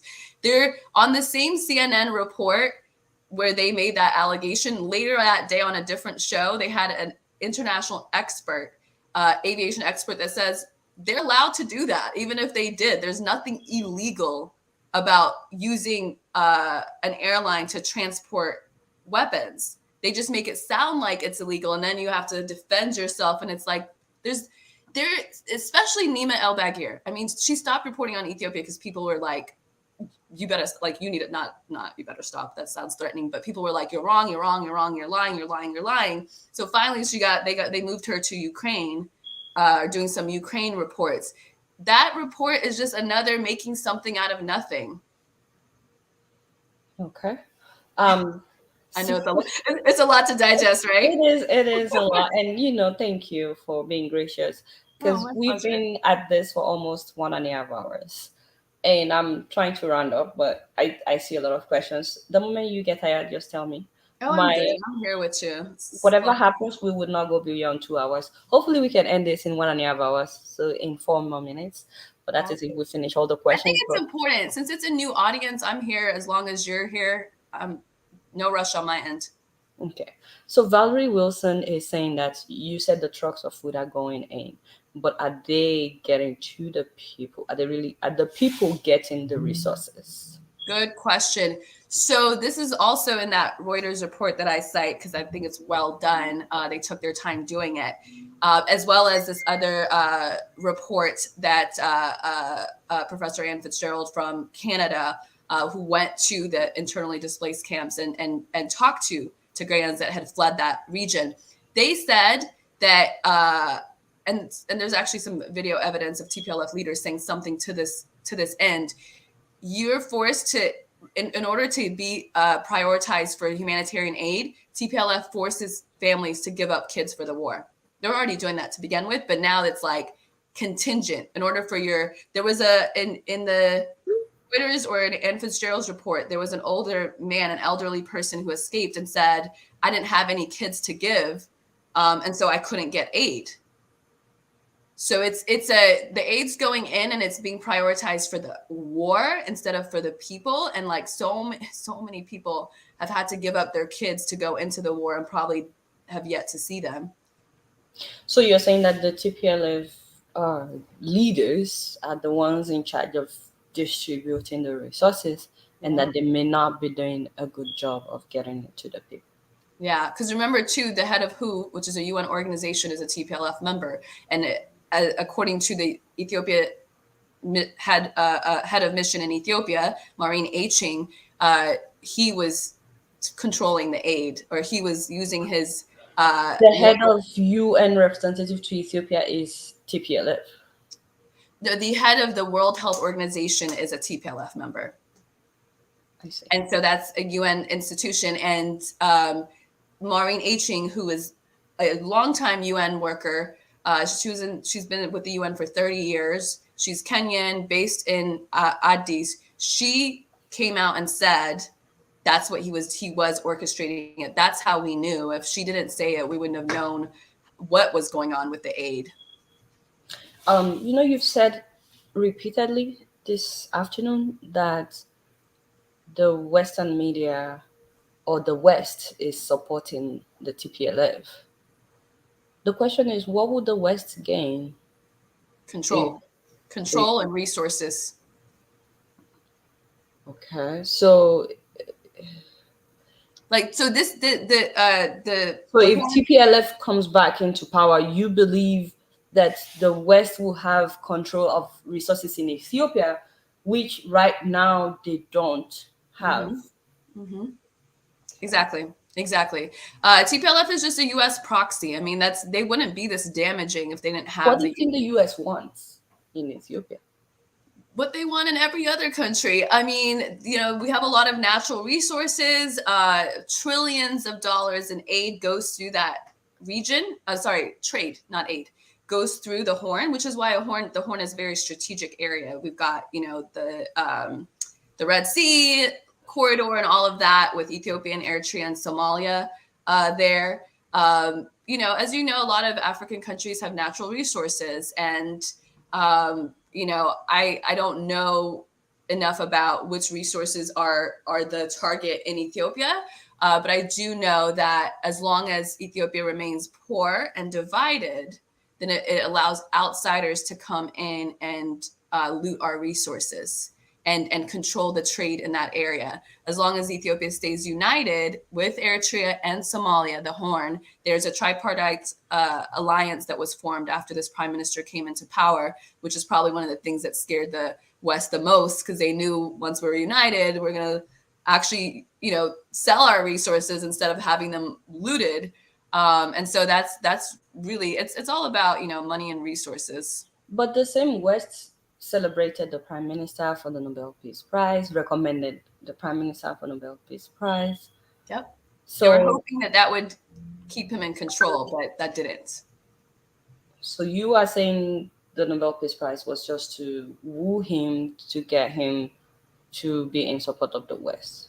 Yes, because this prime minister was a part of that TPLF-led coalition, which they dominated, right? So he's been in politics for a very long time. I mean, he grew up in politics, right? So I don't think the West thought that he would end up being very independent. I think they thought, oh, okay, well, the face has changed, but he was a part of the old coalition, so he'll probably still fall in line. But that's not what he did. So the Peace Prize was given way ahead of the Tripartite Alliance that was created between Eritrea and Somalia and Ethiopia. Eritrea has always been independent. They've always kind of resisted the imperialist intervention. And so when the Tripartite Alliance was formed, then they got a little bit, which was, I think, in 2019, after the Nobel Peace Prize, or early 2020, January 2020, that's when it became clear that this prime minister was not just going to be an extension of the TPLF. Okay, so the question on the screen is, what should other African countries learn from this kind of war? And this is from New Day Alula. Love that question. First of all, do not just rely on CNN, New York Times, CBS, mainstream media outlets, Fox, all those. Do not rely on that to learn about African countries. Chances are you're getting some flipped version of our story. So that's one. I think that's the biggest thing. Like, really just rely on the people to get your story. Believe in us, believe in Africans, believe in Ethiopians, believe in Nigerians, believe in the people, and try to figure out the story from the people, as opposed to, because whoever has the power to get a certain narrative printed in the mainstream media outlets is probably some sort of ally, and not in a good way, with the imperialist system, and is, using that to divide the people on the ground. So that's the biggest thing. You can go to places like Black Agenda Report, Breakthrough News, The Gray Zone. Ann Garrison from Black Agenda Report's been on the ground in Ethiopia doing the stories. Jamal Countess, who's lives in Ethiopia, married to an Ethiopian, and works as a journalist there. We have to start finding the independent outlets and not the corporate-led outlets, because those usually are doing the bidding of the government. So that's the biggest thing I'd say, because if we're not divided, then we can discuss all the different issues, right? But if we're divided based on these false stories, because we're reading them in the mainstream media outlets, then everything else becomes difficult. Economic development becomes difficult. Talking about education and healthcare, all that stuff gets sidelined because we're too busy fighting each other about a fabricated war based on ethnicity, often that's fueled by some false narrative. But at the same time, though, I do believe that the media has freedom Not in mainstream the media. West. No. Now what? No, I mean, maybe a little bit. You'll have individuals like that Reuters report, but they give you a little bit and then they give you a lot of lies. So it's that's I mean, the most damaging lies have some truth in them. And that to me, I worked in mainstream media. I would not be able to tell you the story I'm telling you about Ethiopia through my mainstream media job. It wouldn't happen. Thank you. Once again, I honestly wish that we have someone from the other side. So, me It's as a Nigerian okay. You can journalist, find their story all over mainstream media. It's the people's our story that doesn't get enough coverage. So the I would. issue is, as a Nigerian journalist, for me, one of my dreams is to visit Ethiopia someday. And I'm You should. hoping that, this happens when the war is over. But since the war started, personally, as a Nigerian journalist, trying to report about what's happening, I don't understand the languages that are spoken in Ethiopia. A lot of the Ethiopian mainstream media would speak in their native language.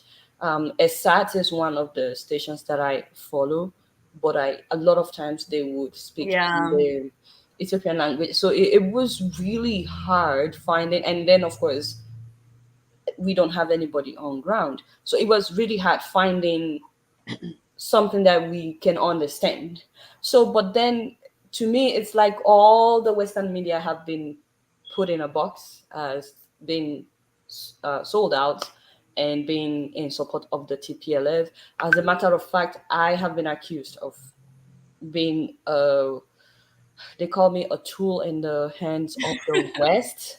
They say that the West is sponsoring me, that the West doesn't even know that I exist, even That's though I live. okay. Yeah. I mean, that's just frustrated people. So for me personally, I felt like even though there are, there's there are always three sides of the story. There's what he said, what she said, and then what is actually true.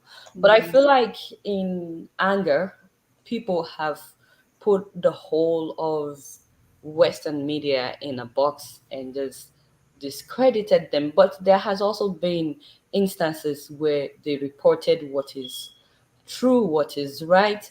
But then, like I said, personally, as someone from Nigeria, it was hard for me to understand. Well, I still don't understand the language, That's amazing. This is part of the which is process. why we're doing this. Yeah. By Which the is way, why though, we're doing this, can I huh? just interrupt real quickly? None of those reporters from the mainstream media outlets that cover Ethiopia speak Amharic. So what you're saying, is logical. You're like, well, I don't understand the language, so it's a barrier to report. It's not a barrier for them because they don't need to be able to talk directly to people. They use their interpreters. They take little bits of that they want, and then they write the story. So every person I named that writes on Ethiopia regularly, Mark Simons, Declan Walsh, Nima El Bagir, Kara Anna of AP, none of them speak any of the languages, but it doesn't stop them from constantly writing about Ethiopia and Eritrea. So you're saying that maybe they should speak with the people, not just come up with the stories. Okay. We Yeah. will move on. Like I said, I wish there's, someone to dispute this, just for people to know that I am not on either side. And for anybody that may still be wondering, I'm not being sponsored by the West. I don't even know who this West is. You know the And reason that they're saying that is because your understanding at the time was probably coming from mainstream media outlets, right? And when I say mainstream Mhm. media, I mean corporate mainstream media. So like the ones that we know about. When Black Agenda Report, Breakthrough News, those are all Western media too, but they're independent. So they can actually look for the facts. So I mean, we spent a year being, I was fooled for a long time too, for a better half of that year, getting our stories from these outlets. But once you realize, I mean, even for the people in Tigray, this story is not true. Like, or this narrative is not good and it's not accurate. It's keeping them in a state of war, right? When it's like if you had a sibling that's being forced to go to war in this region, and you're perpetuating a narrative that justifies that war continuing, it would be so wrong. Like that's what's happening. And a lot of the diaspora are brainwashed. They've really bought into this. I mean, I worked in mainstream media. When I tell you, as an Ethiopian and one with roots in Tigray, both my parents are from Tigray. When I tell you it's a lie, it's probably because it's a lie. Okay. So let's try to round up because we've been at this for like an hour and 40 minutes. You've answered the first half of this question. How does Eritrea resolve, Ethiopia resolve this conflict? You said that the TPLF needs to surrender or get arrested, that is the only solution to this conflict. But this person is asking how this conflict has affected the economic growth of Ethiopia. So, but while you're talking about that, I am aware that the US has sanctioned Ethiopia. You know, they've in so many ways. Can you talk briefly about that? And trying to be fair, has the US sanctioned the TPLF in any way for starting the war, for attacking military base and killing Ethiopian soldiers? So let's talk about how this is affecting the economy. What sanctions is Ethiopia facing? The sanctions Ethiopia is facing, how it's affecting the economy, and if the US has sanctioned the TPLF. No, the answer is the TPLF. Yeah, the U.S. has not sanctioned TPLF at all. No, I mean, there's money that's constantly raised by the diaspora that's supposed to be going to Tigray, but it's really going into lobbying money to lobby folks here. That's why you see certain politicians creating these sanctions bills that are really created to penalize Ethiopia and then by proxy Eritrea. So there's two bills, one in the House, HR 6600. It hasn't passed yet, but it's there, and there's about 16 or so Congress people that have signed on to it. And then 3199 in the Senate, similar bill, companion bill that's meant to punish the Ethiopian government for fighting back against the TPLF. No sort of sanctions or money blocking. I mean, it's at this point, it's a terrorist organization. So there should be some sort of measure, if we were living in a normal world, to at least cut off the funds that are going to this terrorist organization. Ethiopia has also been removed, it's been months now, from the African Growth and Opportunity Act, AGOA, which is a trade bill that they've been a part of since 2000. And so what that does is it takes away certain trade benefits, economic benefits that Ethiopia had. And what does that do? It hurts the people. I actually visited a couple of factories where mostly women work. And those factories were being affected by Ethiopia being removed. So the owners had to figure out, okay, how are we going to make sure we stay afloat and that we don't have to let go of people and that everybody can keep their jobs. So you see how that kind of thing goes down, actually affects the average person, often women that are earners. The sanctions. Right. What about TPLF? Has the US sanctioned or tried to call TPLF to order in any way, especially with the attack on the military base? Nothing. While Senator Coons once said, and it's on video, I'll send you that too, to be fair, TPLF did start the war. So he admitted it, like that's gold, that's truth right there. But everything else he does is to weaken the Ethiopian government, which is fighting the TPLF, which started this war. So nothing, no sort of condemnation against TPLF. There's been a couple of tweets from the State Department that say, all parties to the conflict should work towards peace, but that's not helpful when one of the parties is a terrorist organization, ethno-fascist terrorist organization that started the war against the government and its people. So this person, the truth, is saying that the West relies on Ethiopia to counter terrorists in Somalia. Yeah, he says she doesn't make sense. He doesn't make sense. I don't know what to tell you. Like there's this whole worshiping the West thing that comes from Africans is so bizarre to me. So the truth, you should change your name to the lie. Wow. Okay, I will move on that note. So the same truth, by the way, Yeah, it's fine. I've just wrote that, the West used to praise Ethiopia all the time and give Abiy Ahmed the Nobel Peace Prize. And now you are saying that they are not really blaming or calling the TPLF to order with what's happening. I'm also aware of the fact that when the Ethiopian government decided to cease fire, TPLF, I reported this at the time that the TPLF was not interested in oh, season fire. So, what is the situation right now? From what you said at the beginning, it sounded as if the Ethiopian forces are no longer attacking, or let me say, either attacking or defending in the Tigray region. What's the situation right now? they've not been in that region for a very long time, which is why it's just ridiculous, the TPLF's constant accusations of the Ethiopian government when they haven't been there for much of the year. So what we're hearing, and the TPLF's also admitting this, is that they're attacking on the Eritrea side and then on the side that borders the Amhara region. So Tigray militias are going fighting with Eritrean soldiers on the border, or I don't know if they're going into Eritrea or if it's on the border. Same is true for the Amhara regions. What they are saying, their spokesperson Getachew Reda recently said, is they're decimating the Eritrean troops. What we're hearing on the ground is that they're getting decimated, and that means Tigray youth, probably mostly, are getting killed unnecessarily still. By Um, who? they go looking for a fight with Eritrean soldiers, and then they don't have the Eritrea. capacity because they're a lot of them are just newly trained. The Eritrean soldiers are much more trained.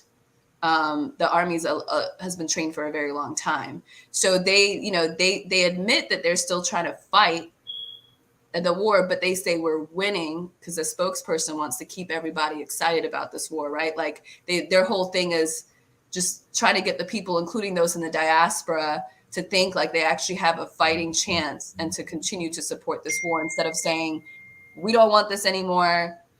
Just put down your arms, let the people live. And that's not what's happening right now. So, just to clear the air for anybody that may be wondering, because people have been insulting you a lot in my comment section on Twitter and on Facebook. Um, People are accusing you of, oh, she's been sponsored by the Ethiopian government. Mhm. Can you just clear the air? I get accused Sure. as well of, they say that I'm being sponsored by Buhari or whatever. So if you just don't mind, I think I needed to ask that question. Just, people are watching. Are you a freelance journalist? Do you work for anybody? Are you getting anything from the Ethiopian government? Are all these things just your personal opinion coming from you? Or, like they are saying, is the Ethiopian government putting you up to this? I'm a freelance journalist, independent. I have yet to receive a check from the Ethiopian government. Are you waiting for one? I'm not waiting for one because once you take a check, you got to speak a certain way. So I'm not interested in being that one-sided. While I support this democratically elected government, I don't want to be in a position where I can't criticize it. If I need Good to to. know. So the way that I make my money is very obvious and public. There was a GoFundMe that was created that I was encouraged to create when I sort of had to leave CBS. I was like, I had to kind of figure out, am I going to leave and just keep doing the work I'm doing When with did you leave? I left in October 2021. And is that because of your reportings about what's happening in Ethiopia? Yeah, I mean, we were good. Like, it was kind of a decision that was kind of presented to me, not in the way that like you need to go or leave, or you need to stay and not say anything or leave. It was more like, we have to investigate, because our parent company is reporting what I'm saying is not true. So it's kind of hard for me to stay and still say what I'm saying. So I didn't say anything for a while. And then a friend of mine was like, I was just going to figure it out. I was going to start a nonprofit media company, which I did, Mela Media. And then, just kind of work through the YouTube monetization and work through the nonprofit that way. But so once I was encouraged to do that, I was like, you know what? Yeah, that's not a bad idea. Did an independent journalism account on GoFundMe. People were generous. individuals, donated, and then that's been closed out. But that was, that was the people. It was the people. It had nothing to do with the government. And then now I work on YouTube, which, I'm just now starting to regrow. We're doing some work behind the scenes to come back a little bit more consistently. And then there's Patreon, as you know. That's it. That's like. And if people are trying to, follow you, you do have your own, they can find you on all social media platforms, first of all. And you do have your own YouTube channel. What is it called? Hermela TV, Hermela TV. So youtube.com/Hermela TV. We have some new programming coming next week. So really excited about that. We've joined forces with another media group. So, and I'm on Twitter and everything else at Hermela TV as well. So guys, please subscribe to her YouTube channel. And that way you can, follow her with, hopefully you can also bring people of opposing views to your channel as well, and try to discuss what is happening. And people should find you on Twitter. I think your name is Hermela TV on everything. It's consistent. Yeah. Facebook.com/Hermela TV, Instagram, Hermela TV, Twitter, and YouTube. So on all platforms, you can just search for Hermela TV, and then you'll be able to find her anywhere and everywhere. Someone in here said, I just followed you on YouTube. I just saw that. Thank you. I'm a big fan now. And I'm glad that people that are not even from Ethiopia are also getting to know about what you're doing. So is it safe to say that CBS decided that you needed to leave if you would be reporting what you're reporting, right? Yeah, I mean, I'm still technically like on payroll because I'm a freelance journalist. I was freelance. I was just so you still freelance for them? I don't think it's a match anymore, because my voice really contradicts with. I mean, it's not to say that I may not that I won't go back to local news, but I just feel like this is a much bigger cause, and I've always wanted to do something more meaningful anyway. And so I don't really see me turning back and doing the type of work that I was doing, because I just think there's so many more stories coming out of the African continent and the African people everywhere that is untapped. And there's the interest is there. There's good people like you that are doing the work. And so I don't really see myself going back to what I was doing before. But they didn't officially let me go. And real quick, Jason Elverson is asking if you see this conflict turning into a long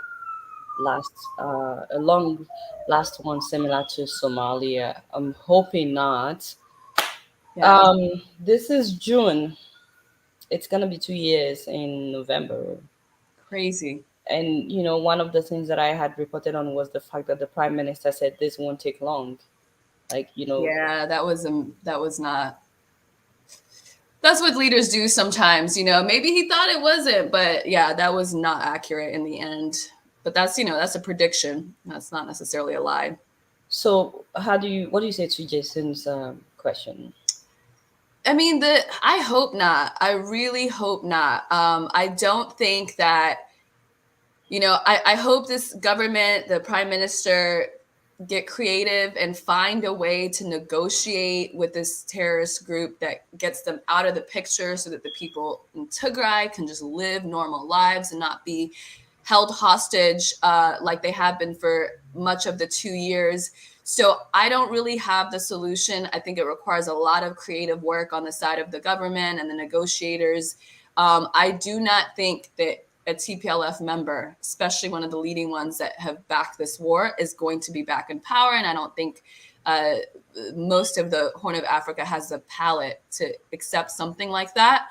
But, if they needed, I mean, like I said, ideally they would go to jail, serve their time, and then maybe get out at some point in life. I don't know. I mean, there's youth whose lives were cut short because of the decisions that they made. So, the punishment cannot be long enough in terms of some of the decision makers. I hope it doesn't last that long, but I think that it's possible. It's possible this is going to drag out, and it's possible that it's going to require people within Tigray just really fighting back against this organization and just liberating themselves in a way, and hopefully get some help from the outside to be able to do that. But like you said, it's we're going on 2 years, and that was hard to imagine back then. So a lot of wars end up lasting even longer, much longer. So I'm really hoping for peace because at this point, okay, let me tell you something that I say a lot on my show is the Mhm. fact that we Africans, it's so sad that we are our own problem because with the war happening in Ethiopia, for example, a lot of us that are not from Ethiopia, when we see the TPLF, when we see Tigray, when we see other Ethiopians, we don't know the difference. You know what I mean? And Exactly. the same thing in Nigeria when we fight each other based on ethnicity or religion or power, whatever it is. When other people see us, they don't always know the difference when they Mhm. just look at us. So it's just very sad that we fight each other. But this has been a very meaningful conversation. Thank you so much. Valerie Wilson is saying that she's glad that she was able to tune in today. She loves Africa, the motherland. Tibebu Gasho, thank you so much. This person literally just donated $19 to my channel. By the Nice. way, thanks to everybody that donated something to my channel when I didn't even ask. I'm humbled, really. Thank you so much. And Tibeto is saying thanks to you. He says for telling the truth to the world. God bless you. I'm once again, I'm grateful to everybody that has donated something to my channel. Please subscribe if you're yet to. And honestly, I'm hoping for war. I mean, I'm hoping for peace. I'm really, really hoping for peace in Ethiopia. Ajanobi Benjamin says subscribing to a journalist whose investigative compass leads to a wrongdoing of one party in crisis, like that of Ethiopia's civil unrest, is ethically biased. So please subscribe to the other parties' YouTube channel as well if you know them. Like I said, I am trying to be balanced. I am not for either of the party. I just want us to have a better understanding of what is happening in Ethiopia. And if I should sum up um, everything that you said here today, Hamela, if I should sum it up, you're basically saying that you want Africans to report what is happening in Africa. You want Ethiopians to be the ones reporting what is happening in Ethiopia, not that the West should not report, but you want them to work together with the locals to get the truth out. That's what you're saying, right? Yes, absolutely. In a perfect world, I love journalism. I really genuinely believe if you have good journalism, it makes the world a better place. And so, I mean, if they were willing to change, these what we call the corporate media outlets, they have all the capacity and the money and the know-how to do this right. I mean, you can't ignore the majority of 110 million plus people when you include both Eritrea and Ethiopia plus, and then say you're doing the work of journalism when you're just really reporting on a tiny elite group. Ultimately, you're not even representing all of the people of Tigray. And so it's they have the capacity. It's just that this State Department, for whatever reason, this administration, we're seeing them mess up all over the world. And Ethiopia is just another case where they're on the wrong side of things. And I just want to encourage everyone to please, contribute and donate to Adiola. This independence only comes if people every day. No, No, don't tell no, people to no, I donate. don't It's care. I'm okay. gonna do it. I'm gonna do it No, because no, no, no, this is don't the thing. donate to Hamela's channel. It's fine. I see when people donate, I take it. I'm grateful, but don't Yeah, tell them to well, do my I'm gonna job. do it for you. So No, hold no, on. no, no, So don't. That's here's not why why. we're here. That's not why Here's we're here, Hamela. here's Stop, stop, why. stop, stop. Here's why. Because independent journalism is so important for us as Africans, right? So if you don't like what's happening in the mainstream media about Ethiopia and Eritrea, then you got to find the people that are doing the work, giving the platform. I know you have nearly 600,000 followers on YouTube, so that's not nothing. That's way more than I have, and it's a really solid following. So just put your money where your mouth is. What I'm saying, it helps us all as a people and get our stories right. So that's all. Anyway. Thank you, Amela, but you shouldn't have done that. But thank you. So I want to thank everybody that joined us today. Thank you so much for your time. I'm really, really, really grateful. We've been at this for about 2 hours. And once again, I apologize that I didn't open it up for people to come in with video camera. I was just taking questions. I explained this at the beginning. It's because a lot of people had been insulting her on my timeline for days since I started posting about this interview. And a lot of them were really vicious. I was like, genuinely afraid for her. But I think, as Africans, we need to get past that. We can agree to disagree without necessarily tearing each other apart. For example, like I'm not on either side, but then I don't have to attack any side of this conflict. So that's why I said people should just write their question in the comment section and I will take it rather than trying to prevent people from screaming at each other on the show. That would not be good for my guest. I also explained that I try to reach out to people on the other side to get their own opinion about this, and none of them have gotten back to me. And I will keep trying. And the moment I'm able to get people from the other side, I've asked if Hermela would want to come back, or if even if she would recommend someone else with the same view as her to come back on the show. And so I will definitely keep you guys posted about what is happening in Ethiopia. And I'm once again grateful for your time, Hamela. 2 hours of your time. Thank you so It's much. worth it. A lot of people are dying based on a lie, so it's definitely worth my time. Thank you so much for this platform. I'm just really encouraged by this sort of thing. Like Africans, like I said, taking interest in each other's stories. We can't be mad at the West getting it wrong when we're getting it wrong about each other. Unintentionally in most cases. So thank you so much for this platform. Thank you to everybody who tuned in and took interest, particularly those from different countries that that took the time to actually hear about what's going on in Ethiopia, because there's parallels in different countries, as well. And if we talk to the people, then we'll be able to stay united as Africans as a whole, and then keep our countries together too. But above all, we are hoping for peace in the Horn of Africa. Everything we've talked about does not deny the fact that a lot of innocent people have been killed. A lot of people have become orphans. A lot of kids have been displaced. And, just imagining what those people are going through is very, very sad. And also, a lot of women have been raped. And so we are not denying what is happening in terms of people that have now become victims of this ongoing war. We are all looking for a way for the war to end. Once again, Hamela, thank you so much for your time. Thanks for everybody that tuned in. This will be live on YouTube as soon as we're done. It would be on YouTube for people to go back to watch if you missed the beginning of this. And I'm hoping we'll do more of this. Amazing. Yeah.